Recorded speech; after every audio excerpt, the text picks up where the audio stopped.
Hello friends, इस channel पर मैं आपको यूपीएससी ईपीएफओ की फुल कोर्स की तैयारी करवाऊंगा, वो भी बिल्कुल फ्री। ठीक है। बाकी चैनल्स पे जो कोर्स पूरा का पूरा कोर्स पेड है, वो सब मैं बिल्कुल यहाँ पर फ्री में करवाऊंगा आपको। ठीक है। तो ये लेबर लॉ की थर्ड क्लास है। ठीक है। इससे पहले अकाउंटेंसी की 8 क्लासेस हो चुकी है और लेबर लॉ की 2 क्लासेस हो चुकी है। ठीक है। तो इस वाली क्लास में हम देखेंगे introduction of labour law and constitutional background क्या है उस लेबर लॉ का। ठीक है।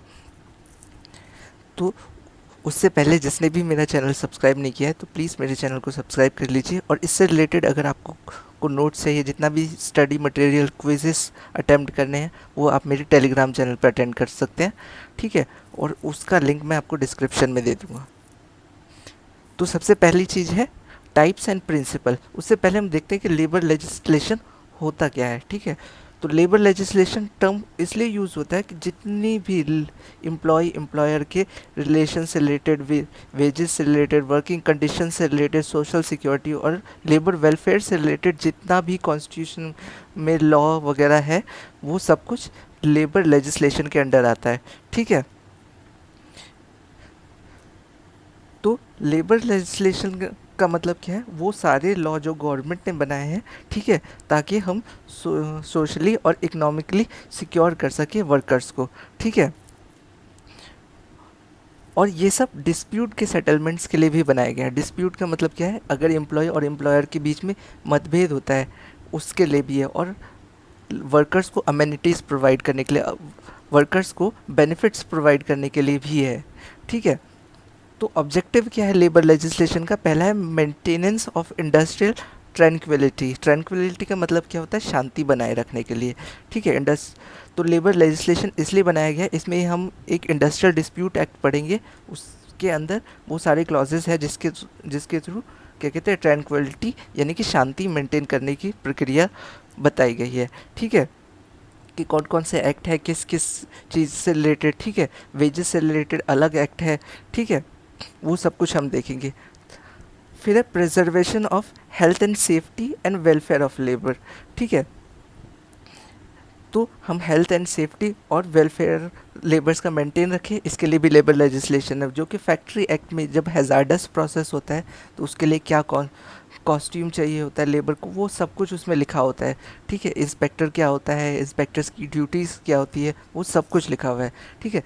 थर्ड है मेंटेनेंस ऑफ कॉर्डियल, यानी कि क्या कहते हैं, शांति भरा संबंध मेंटेन रखें हम एम्प्लॉयर और एम्प्लॉयज़ के बीच में। ठीक है। कॉर्डियल का मतलब क्या होता है?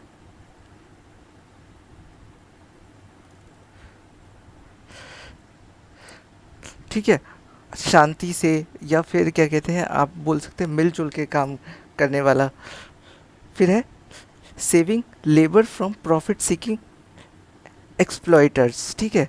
मतलब ऐसे लोगों से भी बचाता है जो कि क्या कहते हैं, अपने प्रॉफिट को बढ़ाने के लिए लेबर को कम पे, अंडर पे करते हैं। उसके लिए भी प्रोविजंस है, जिसके लिए मिनिमम वेज एक्ट बना हुआ है, उसके बारे में भी हम पढ़ेंगे। ठीक है।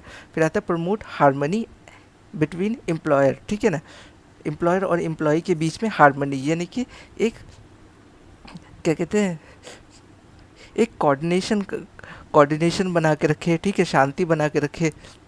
ठीक है। सांप्रदायिकता बना के रखे। वैसे हार्मनी का मतलब होता है सांप्रदायिकता। ठीक है। इस स्ट्रेंथन इंडस्ट्रियल रिलेशन। ठीक है। और इंडस्ट्रियल रिलेशन को भी पावर प्रोवाइड करने के लिए लेबर लेजिस्लेशन बनाया गया है। ठीक है। और हर एक तरीके के क्या कहते हैं, हर एक तरीके के डिपार्टमेंट्स बनाए गए हैं, कोर्ट्स बनाए गए हैं, ट्रिब्यूनल्स बनाए गए हैं, ताकि वहाँ पर इंडस्ट्रियल डिस्प्यूट को सेटल किया जा सके। ठीक है। और वेमेन और चाइल्ड को की भी प्रोटेक्शन के लिए अलग अलग लॉ बने गए हैं। ठीक है। अब आता है टाइप्स ऑफ लेबर लेजिस्लेशन कौन कौन से होते हैं। पहला labour legislation related to working condition. ये सिर्फ पॉइंट्स हैं, इसके बारे में हम आगे की वीडियो में डिस्क्राइब करते चलेंगे। ठीक है। Labour legislation related to working condition है, मतलब किस तरीके का वर्किंग कंडीशन होना चाहिए, क्या वर्किंग आवर्स होने चाहिए। ठीक है। कि वेमेंस के लिए क्या क्या प्रिकॉशंस हैं, चाइल्ड्स के लिए क्या वर्किंग आवर्स या प्रिकॉशंस हैं। ठीक है। Labour legislation related to wages. ठीक है। अब वेजेस कितना होना चाहिए, ठीक है, मिनिमम वेजेस, इन सब के बारे में। ठीक है। Labour legislation related to employ relation, इसके लिए भी अलग बनाया गया, जैसे कि एम्प्लॉयज़ डिस्प्यूट एक्ट बनाया गया है, सॉरी इंडस्ट्रियल डिस्प्यूट एक्ट बनाया गया है। ठीक है, अगला है labour legislation related to social security. ठीक है, इसके लिए कंपनसेशन एक्ट है, वेज क्या कहते हैं ग्रेजुएटी एक्ट है, उसके बारे में हम आगे पढ़ते जाएंगे। ये सिर्फ पॉइंट्स थे कि हम आगे वीडियो में क्या डिस्कस करने वाले हैं। ठीक है, सबसे पहला labour legislation related to working condition. ठीक है, वर्किंग कंडीशन उनसे रिलेटेड लेबर लेजिस्लेशन इसलिए बनाया गया ताकि उनको मिनिमम स्टैंडर्ड मेंटेन रखे कंपनीज, ताकि लेबर्स की सेफ्टी का ध्यान रखा जा सके। ठीक है, चिल्ड्रंस को हैजार्डस प्रोसेस से दूर रखा जा सके, लीव कितना होना चाहिए, वर्किंग आवर्स कितना होना चाहिए। ठीक है, क्या वीकली ऑफ कौन कौन से दिन होना चाहिए, ये सब कुछ लिखा हुआ है। और ये सब कुछ क्या कहते हैं इंडियन लेबर लॉ के इन कैटेगरीज में डिफाइन है। Factories act 1948, the mines act 1952, the Plantation Labor Act 1951, Shops and Entertainment Act, sorry, Shops and Establishment Act। ठीक है, labour legislation related to wages. अब वेजेस से रिलेटेड कौन कौन से हैं? ठीक है, इसके अंदर ये सारी चीज़ें डिफाइन की गई है कि किस सेक्टर से रिलेटेड स्किल अनस्किल्ड लेबर की क्या सैलरी होनी चाहिए, क्या वेजेस होने चाहिए, इन सब के बारे में है। ठीक है, तो इसके लिए अलग अलग लॉ बनाए गए। उसकी कैटेगरी है, सबसे पहला है पेमेंट ऑफ वेजेस एक्ट 1936, दूसरा है मिनिमम वेजेस एक्ट 1948, तीसरा है इक्वल रेमुनरेशन एक्ट 1976। ठीक है, इसके बारे में हम अलग अलग से एक एक टॉपिक को कवर करेंगे एक एक वीडियो में। ठीक है, अगला है labour legislation related to industrial relation. ठीक है, इंडस्ट्रियल रिलेशन का मतलब क्या है? एम्प्लॉय और एम्प्लॉयर के रिलेशन के बीच में। ठीक है, वैसे हमने पढ़ा था कि ट्री पेरियड रिलेशन के बारे में, जिसमें कि गवर्नमेंट और एम्प्लॉय और एम्प्लॉयर के बारे में, जो कि हमने इनिशियल वीडियोस में डिस्कस करा था। ठीक है, purpose to regulate the relation between employer and employer to provide for method and manners of setting industrial dispute. जो भी मतभेद होंगे उससे निपटने के लिए अलग अलग से एक्ट बनाए गए हैं। ठीक है, उस एक्ट में कई सबसेक्शन है, जिसमें कि हर तरीके डिस्प्यूट से निपटने के और क्या रेमेडीज़ प्रोवाइड करी जा सकती है उसमें, वो सब कुछ लिखा हुआ है। ठीक है, तो इसके अंदर कौन कौन से लॉ आते हैं, कौन कौन से एक्ट आते हैं? सबसे पहला है द ट्रेड यूनियन एक्ट 1926, दूसरा है the industrial dispute act 1947, third है the industrial employment and standing order act 1946। ठीक है, labour legislation related to social security. Social security मतलब क्या है? क्या बेनिफिट्स दिए जाएंगे एम्प्लॉयज़ को। ठीक है, और उनके वेलफेयर से रिलेटेड है। ठीक है, तो इसमें कौन कौन से लॉ आते हैं? सबसे पहला है द वर्कमैन कंपनसेशन एक्ट 1926, दूसरा है पीएफ यानी कि provident fund and miscellaneous provision act 1952, third है payment of gratuity act 1972 and fourth है एम्प्लॉयज स्टेट इंश्योरेंस एक्ट 1948। ठीक है, अब प्रिंसिपल्स क्या है लेबर लेजिस्लेशन का? पहला है सोशल जस्टिस। ठीक है, कि ये लोगों के साथ कोई एक्सप्लॉयटेशन नहीं होना चाहिए। ठीक है, इक्वालिटी ऑफ वेजेस होने चाहिए। ठीक है, खैर, और फिर है स्किल्ड और अनस्किल्ड लेबर के हिसाब से वेजेस होने चाहिए। थर्ड है सोशल इक्वालिटी और वेलफेयर। सोशल इक्वालिटी का मतलब क्या है? जेंडर, कास्ट और नेटिव प्लेसेस के बेसिस पे किसी के साथ डिस्क्रिमिनेशन नहीं होना चाहिए। थर्ड है नेशनल इकोनॉमी। ठीक है, थर्ड प्रिंसिपल डिस्क्राइब करता है नेशनल इकोनॉमी के बारे में, जो कि क्या कहते हैं, जिसके लिए कंट्रीब्यूट एम्प्लॉय और एम्प्लॉयर तीनों करते हैं। ठीक है, जिससे स्टैंडर्ड ऑफ लिविंग बढ़ाने की बात किया जाता है, जिसमें कि बात किया जाता है नेशनल इनकम की, जिसमें बात किया जाता है एम्प्लॉयमेंट की, फुल एम्प्लॉयमेंट की, जो कि केनेसियान ने थ्योरी दी थी। फिर है इंटरनेशनल यूनिफॉर्मिटी। ठीक है, मतलब कि अगर हम इसको क्या कहते हैं ये देखें कि फॉरेन में कितना वेज पेमेंट किया जाता है, इंडिया में कितना पेमेंट किया जाता है, उनके बीच में यूनिफॉर्मिटी होनी चाहिए। ठीक है, ताकि ILO यानी कि इंटरनेशनल लेबर ऑर्गेनाइजेशन का कोई इंटरफेरेंस ना हो। अब इम्पॉर्टेंस क्या होती है लेबर लेजिस्लेशन की? पहला है create a fair framework of a minimum standard of welfare. ठीक है, कि एक मिनिमम स्टैंडर्ड फिक्स कर दिया जाता है कि इतने बेनिफिट्स एम्प्लॉयज़ को मिलने ही हैं। ठीक है, दूसरा है प्रोटेक्ट एंड रेगुलेट वेजेस। इसका मतलब है कि मिनिमम वेजेस जो है वो एम्प्लॉयज़ को मिले और वीक टाइमली मिले और जो बोनस बेनिफिट्स ये सब है वो सब उनको मिले, और इसको रेगुलेट भी लेबर लेजिस्लेशन के थ्रू किया जाता है। थर्ड है provide social security. Social security का मतलब क्या है? सोशल वेलफेयर, सोशल बेनिफिट्स उनको प्रोवाइड करे, जैसे कि ग्रेजुएटी वगैरह है, ठीक है। मेंटेन्स इंडस्ट्रियल ट्रैंक्विलिटी, ठीक है। ट्रैंक्विलिटी का मतलब क्या होता है? पीस मेंटेन करा जाए इंडस्ट्री में। फिर है इन्हांस प्रोडक्टिविटी, मतलब यूज़फुलनेस बढ़ाई जाए लोगों की, ठीक है।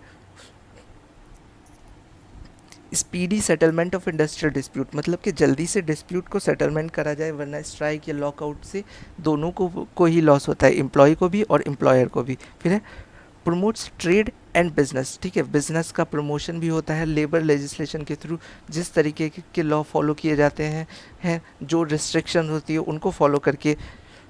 फिर है promotes rights of worker and employ, ठीक है। लेबर लेजिस्लेशन का मेन काम तो यही है। अब आते हैं हम पार्ट 2 पे, कॉन्स्टिट्यूशनल प्रोविजंस क्या क्या है लेबर लेजिस्लेशन से रिलेटेड, ठीक है। कॉन्स्टिट्यूशनल प्रोविजन का मतलब क्या है कि कॉन्स्टिट्यूशन में कौन कौन से प्रोविजन मेंशन है लेबर लेजिस्लेशन से रिलेटेड, ठीक है। तो हमको पता है कि अधिकतर ये सब चीज़ें किस किस चीज़ में है। सबसे पहला है फंडामेंटल राइट्स, सेकंड है डायरेक्टिव प्रिंसिपल से, ठीक है। फंडामेंटल राइट्स जो कि हमारे आर्टिकल 12 to 35 में है, और दूसरा है डायरेक्टिव प्रिंसिपल्स जो कि उसके बाद शुरू होते हैं, ठीक है। सबसे पहला कॉन्स्टिट्यूशनल प्रोविजन पार्ट 3 में इंडिया के क्या कहते हैं, पार्ट 3 में हमारे फंडामेंटल राइट्स के बारे में लिखा गया है, जिसमें इक्वालिटी बिफोर लॉ है, religion, sex, caste, place of birth, और अबॉलिशन ऑफ अनटचेबिलिटी। अनटचेबिलिटी का मतलब क्या है? छुआछूत को दूर करना, ठीक है। Expression of and prohibition of employment of children in a factory, ये सब कुछ कॉन्स्टिट्यूशन में मेंशन है, और ये लेबर लेजिस्लेशन का भी पार्ट है, ठीक है। तो अब देखते हैं कौन कौन से आर्टिकल्स किस किस तरीके से लेबर लेजिस्लेशन को हेल्प करते हैं। सबसे पहला है आर्टिकल 24, ठीक है ना। आर्टिकल 24 हमको पता है इक्वालिटी बिफोर लॉ की बात करता है, ठीक है। तो ये क्या डिफाइन करता है कि equal pay for equal work, पर इसके साथ साथ ये कुछ एक्सेप्शंस भी है। ऐसा नहीं है कि अगर क्या कहते हैं कोई इंजीनियर काम करे या कोई लेबर काम करे, दोनों को सेम क्या कहते हैं सेम पैरामीटर्स पर ही पेमेंट होगी, नहीं, उनको पेमेंट अलग अलग पैरामीटर्स पे होगी, ये उसके एक्सेप्शंस हैं, ठीक है।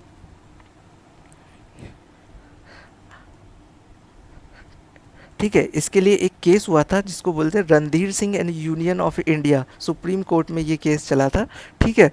Equal pay for equal work के लिए, ठीक है। इससे रिलेटेड क्वेश्चन आपको आ सकता है, तो इन सब पॉइंट्स को ध्यान देखने, ठीक है। इसके लिए ही आर्टिकल 24 में, 26 और 39C में equal pay for equal work का प्रोविज़न लाया गया था।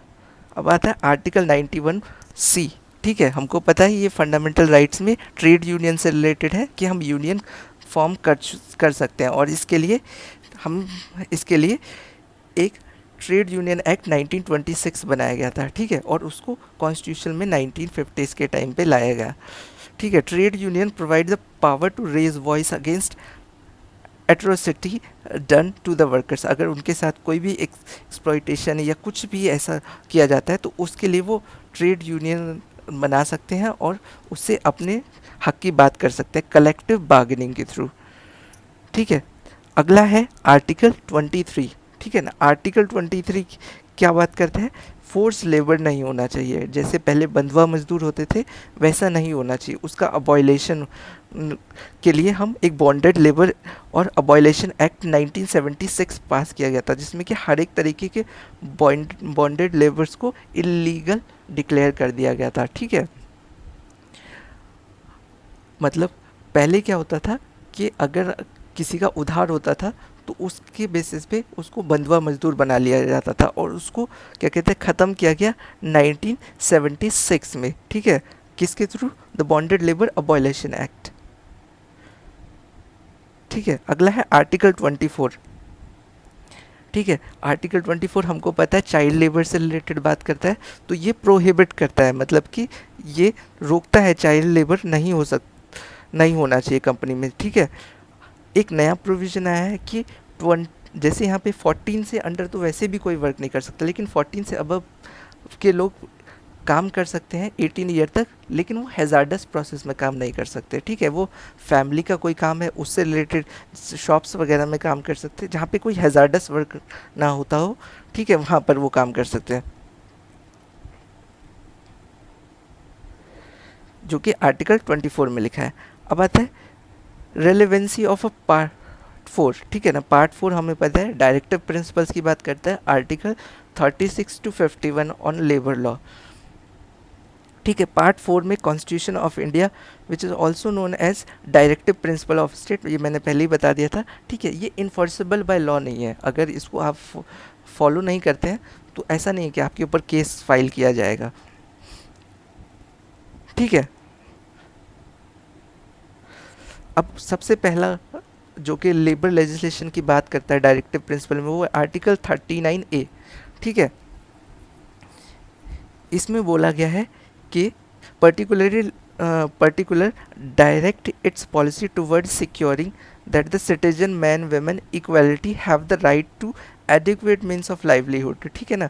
उनको equal pay for equal veg वाला ही कॉन्सेप्ट आ गया, जो कि हमने आर्टिकल 14 में पढ़ा था, ठीक है ना, फंडामेंटल राइट्स में। वही डायरेक्टिव प्रिंसिपल में भी बताया गया कि उनके लाइवलीहुड से रिलेटेड, ठीक है, किसी भी तरीके का डिस्क्रिमिनेशन, भेदभाव नहीं करना चाहिए on the basis of sex, ठीक है। वहाँ पर हमने किसके बेसिस पे पढ़ा था, sex, age, place of birth, सबके बारे में, लेकिन यहाँ पे सिर्फ वो सेक्स के बेसिस पे बात कर रहा है।